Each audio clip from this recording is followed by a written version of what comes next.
I echo with Brad, thanking all those for being out here this morning, especially those of our number who are visiting with us and those who are mothers in the auditorium today. Happy Mother's Day to you. Good to see so many that are out today. Well, that are here, they're not out. I guess if they were out, they wouldn't be here. Good to see so many out and about here today. No doubt, as we think about this time of our lives, we're here on Mother's Day, and we oftentimes take a moment out of our lives to look at our mothers, thank them for their years of putting up with us maybe in some ways, and some instances like that, raising us, helping us to be who we are today. And no doubt we could all go around the auditorium today thinking about that and the great impact that our mothers have upon us. We think about how influential the mother is. It might be that you are here today and you say, well, my mother influenced me in such a way that I pursued the career that I'm in now. It may be that your mother was in the same field and you say, well, I saw my mother and I constantly watched her, and from her encouragement and her learning from that, I said I wanted to do the same thing. My sister did that. My mother is a retired school teacher, and my sister followed her footsteps, and she teaches now. You think, she's such an impact on my life, right? She had such an impact, I decided I want to follow what she's doing. It might be that you were in the auditorium today, and you say, well, it's not so much that she followed her career path, but that she loved me so much that because of her great love, for her great concern for me, that I knew that I could do anything in the world. That I strove to do what I enjoy doing, and it's because of my mother, and it's because of the great love that she has for me, the encouragement that she would give me, is why I am doing what I'm doing today.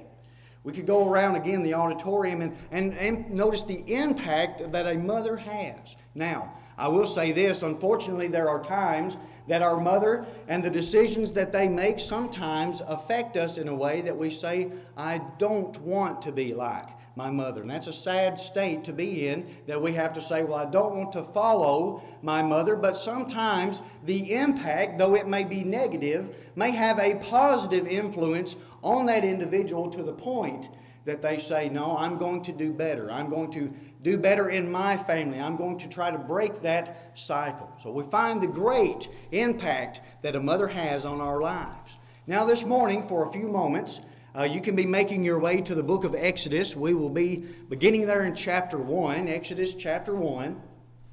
We're going to notice for a few moments the great impact, the choice that one mother had and her impact that affected generations.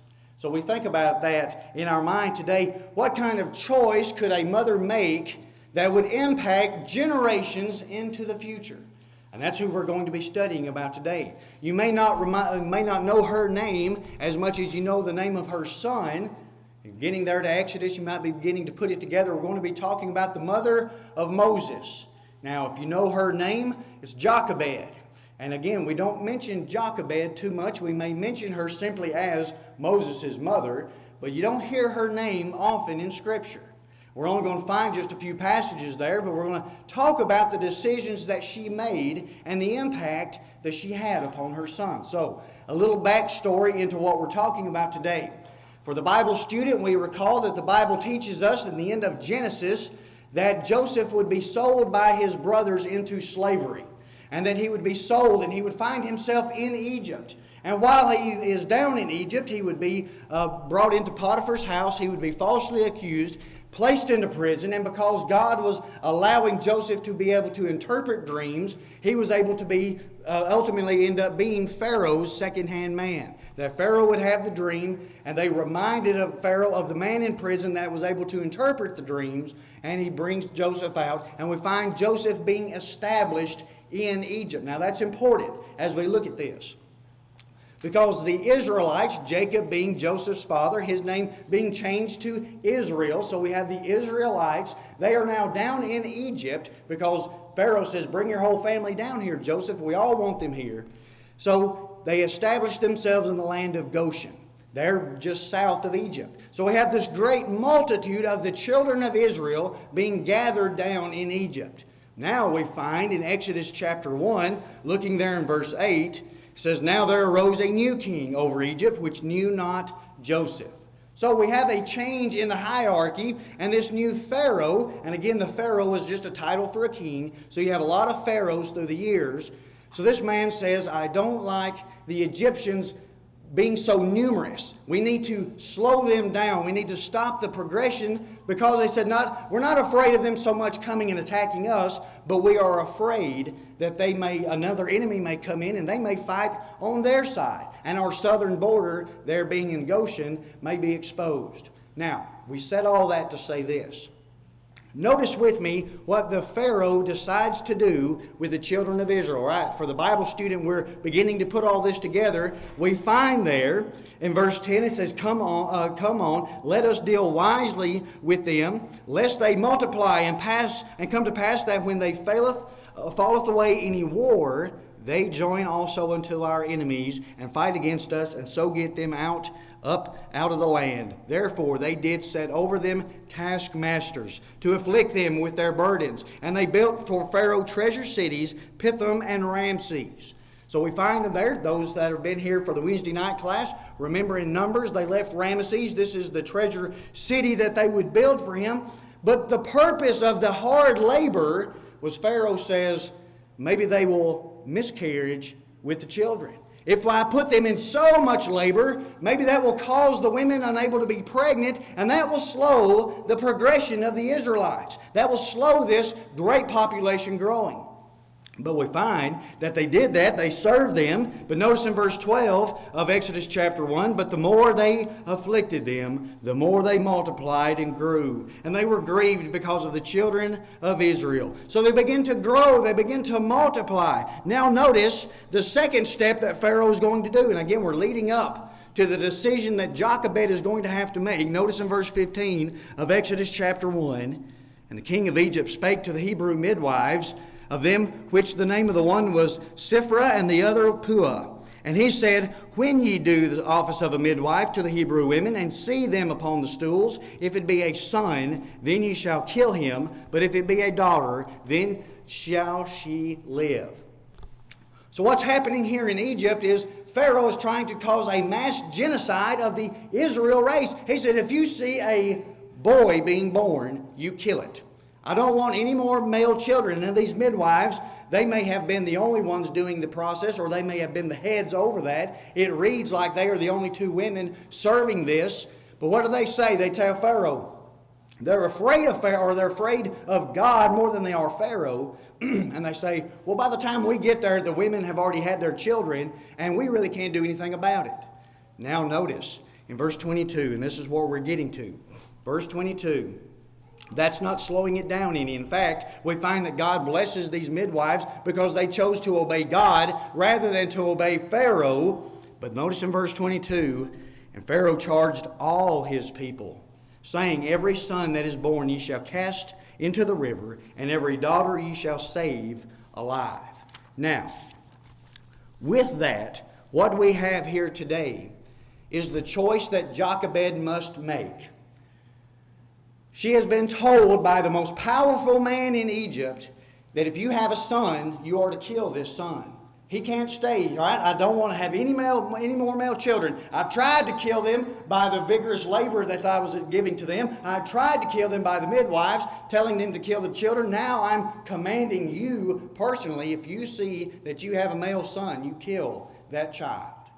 Now, what are we going to do, right? You're in Jochebed's position. Let's notice today. And what we're going to do in our lesson, let's look at 2 points in which Jochebed made the right choice, and then we're going to apply that to us today and decide what we need to do. Now, again, I'm speaking to mothers, but we need to understand that this can be applied to fathers. It can be applied to uncles, aunts, grandparents, you name it. It can all be applied to us, but notice the decisions that she must make.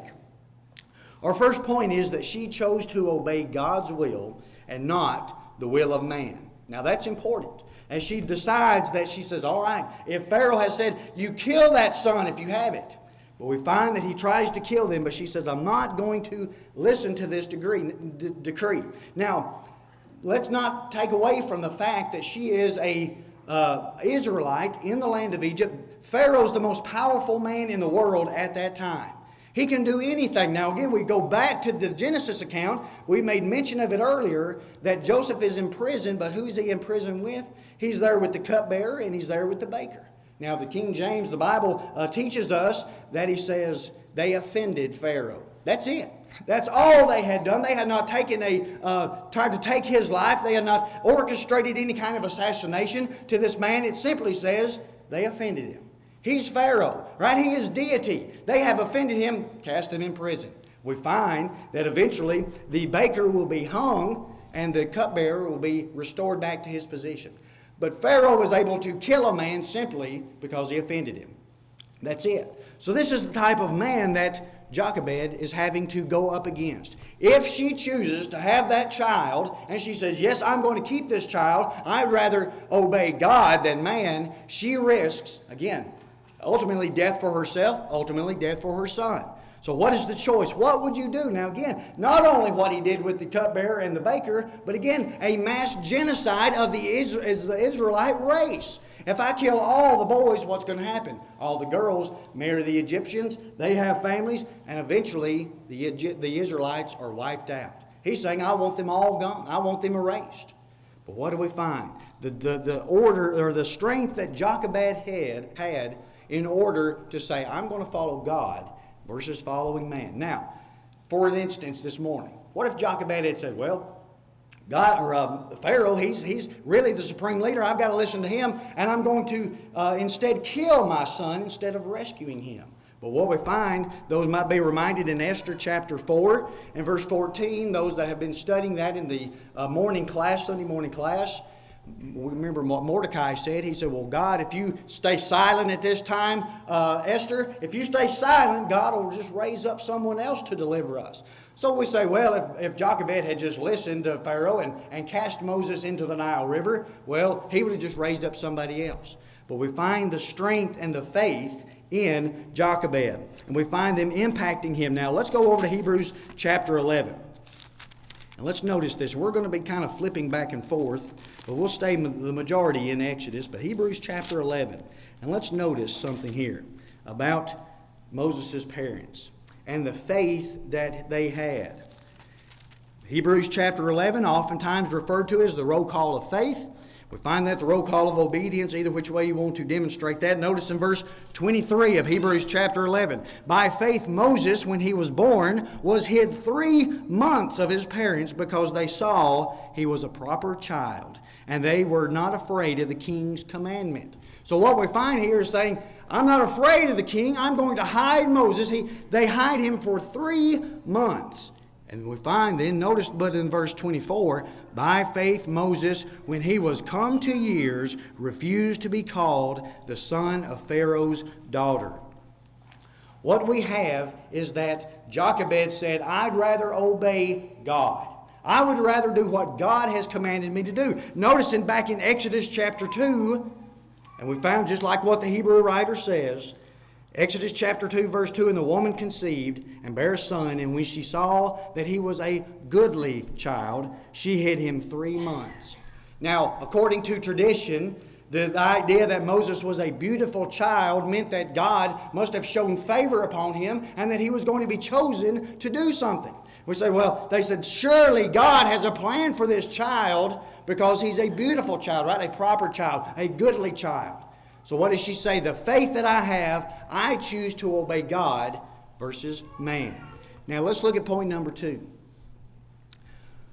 We notice that Jochebed has to make a decision. She said, am I going to obey God? Am I going to obey man? What am I going to do? She says, I'm going to obey God. I'm not going to follow Pharaoh's order. I'm going to keep my son. We find she keeps him 3 months. Now this is, I love this part of the lesson.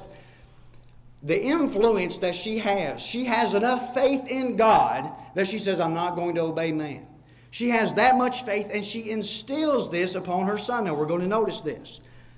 The great influence that she had over the most powerful man in Egypt. Again, at the snap of Pharaoh's finger, right? At his any word, he could have someone executed, have armies moved across the continent, making trade deals and that. He was the most powerful man. But notice the impact of Jochebed, right? This Hebrew woman and the influence that she has. Now what we're going to find there in Exodus chapter 2, Looking there in verse 3. Now she's hid him 3 months. Now in verse 3. And when she could no longer hide him, she took for him an ark of bulrushes and dabbed it with slime and with pitch and put the child therein, and she laid it in the flags by the river's brink. Now, I've watched the Ten Commandments movie. I think DreamWorks makes it The Prince of Egypt. I've watched those movies. Those are good movies, I guess, in a sense, to kind of give you an idea. But oftentimes we see Moses depicted, the ark just being placed in the Nile River, and Jochebed saying, well, good luck. I hope God takes care of you. But what we find here in the scripture is saying that she placed it right there in the flags. Now notice verse 4, and his sister stood afar off. This was planned, to wit, that would be done to him. And verse 5, and the daughter of Pharaoh came down to wash herself at the river, by the riverside, and when she saw the ark among the flags, she sent her maid to fetch it. So this was not a ritual, but like a pattern that the daughter of Pharaoh would do. She would come down and bathe herself in the Nile River. Her maidens would be walking along the banks of the river, and we find Jochebed saying, I'm going to hide my child here, hoping that he would be found. But notice what would happen. He's 3 months old. They know he is a Hebrew. Well, obviously, Jochebed has not followed Pharaoh's decree. So from that, we say, look at the faith that Jochebed had. She was willing, in fact, not only to disobey the Pharaoh, but she placed it in such a way that she says, God surely has something to do with his child. I'm going to place him here. Again, the providence of God, them coming to the river at that time, and we find them drawing Moses out of the water, out of that ark, that little basket. Now again, she knows he's a Hebrew. As you read the text, you find that he knows that that he is a Hebrew. There in verse 6, this is one of the Hebrew children. So again, he was supposed to be dead, right? 3 months old, crying there. Now notice, verse 7, then said his sister to Pharaoh's daughter, right? Miriam's there. Obviously, Miriam and Aaron born out before that decree from Pharaoh. So shall I go to call to thee a nurse of the Hebrew women, that she may nurse the child for thee? And Pharaoh's daughter said to her, go. And the maid went and called the child's mother. The providence of God, Moses there, Jochebed, she saved him instead of listening to God instead she listened to God instead of listening to man, and now she is able to raise her child. Now notice the impact, the choice that she had as well. Not only did she choose to follow God versus man, but she chose to teach him about the one true God. That's what she decided to do in her heart. Now notice again, she kept him there. In verse 10, she would nurse the child, and the child grew, and she brought him unto Pharaoh's daughter, and he became her son, and she called his name Moses, and she said, because I drew him out of the water. So what is significant about this is that according to the Jewish tradition, now listen to this, she had maybe 3 years to teach Moses all about Jehovah God. Now, no doubt Jochebed knew about the Egyptian gods, over 2,000 in their deity that they would worship, right? All the manner of nature and those things. We find that Jochebed has taken this time, the 3 years, again, now that's tradition, that's not in the Bible, but tradition, that she has taken this 3 years to instill in Moses the type of faith. What type of faith did Moses have? Again, when you look back at Hebrews chapter 11, when we look at that, the faith that was instilled in him, again, by faith, Moses, his parents had that faith. Verse 24, by faith, Moses, when he was come to years, refused to be called the son of Pharaoh's daughter. What we have is this man being taught in all points of the Egyptians, right? All about that. Acts chapter 7, let's go there, Acts chapter 7 and verse 22. Say, well, Moses being set into what is such a great place there, in there with Pharaoh's daughter. Acts chapter 7, verse 22, Stephen, inspired by the Holy Spirit, there after the day of Pentecost, speaking this gospel sermon. In verse 22, and the Moses was learned in all the wisdom of the Egyptians, and was mighty in words and in deeds. So what we find here is Moses having that small amount of time and the impact that his mother had. That's the crutch of this lesson I want you to understand when we take away from this. Is that short amount of time, Jochebed was able to instill in Moses the type of faith even though he went on and was educated in all of the arts and all of the sciences and all the learning in Egypt, he chose not to follow Egyptian. He chose rather to suffer the affliction with his brothers instead of being called the son of Pharaoh's daughter. Now think of the impact that a woman must have, right? An impact of a mother in order to say, I'm teaching you about Jehovah God, and I want you to make sure that you are always following Him, and that He is able to do that. And we find the great faith that Moses had in this. Now, here we are at the close. Let's get point number 3, and this is what I want to... We've talked about. Point number 1 was that Jochebed chose to obey God rather than man. And then Jochebed chose to teach him about the one true God. Now, what does that mean to me today? It means to the mothers that are here, and the fathers, again, grandparents, aunts, uncles.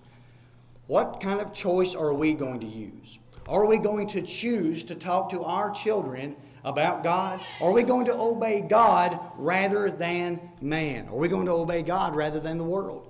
What we find today are many parents saying, well, you know, that's what everybody's doing, right? We have that. It must be all right. Everybody's doing it. We want to be Christians, but we want to try to get just as close to the world as we can. We want to be able to have fellowship with one another, have fellowship with God, and go to heaven, but we also want to get and tiptoe just as close as we can to the world and to be a part of that. Parents, as you're here today, think about the impact you could have if you stand up and say, no, we're going to do what God has commanded us to do instead of doing what the world commands us to do. Because why? What's the big deal? Let's go to Matthew chapter 7. Familiar passage to many of us, Matthew chapter 7. Why today, Ben, would you say to the parents, you need to follow God versus than the world? I need to make sure that I'm not following what the world tells me to do about my children. I need to be doing what God tells me to do about my children. Why? Matthew chapter 7, looking there in verse 13. Enter ye in at the strait gate, for wide is the gate, and broad is the way that leadeth unto destruction, and many there be which go in thereat. Because strait is the gate, and narrow is the way which leadeth unto life, and few there be that find it. That's sobering words. Let's look at another passage in verse 21 of that same chapter. Not everyone that saith unto me, Lord, Lord, shall enter into the kingdom of heaven, but he that doeth the will of my Father which is in heaven.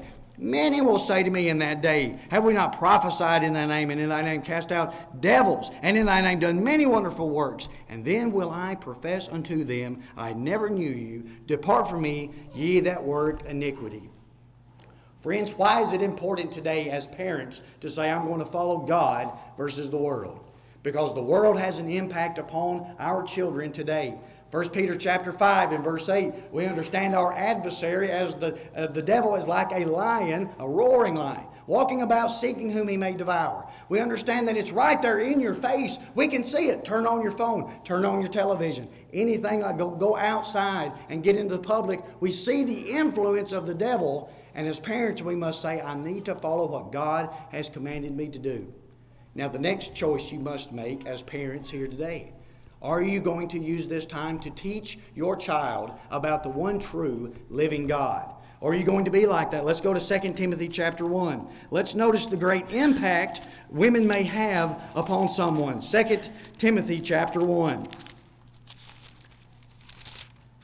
What kind of influence did Jochebed have over Moses? Well, she only had him 3 years. And then he was sent over to the highest schooling in Egyptian authority. But what we find here in 2 Timothy chapter 1, notice there with me in verse 5 what Paul says about Timothy. When I call to remembrance the unfeigned faith that is in thee. All right, in Timothy, he says, which dwelleth first in thy grandmother Lois and thy mother Eunice, and I am persuaded that is in thee also. The great faith of Timothy's grandmother, the great faith of Timothy's mother was instilled in Timothy.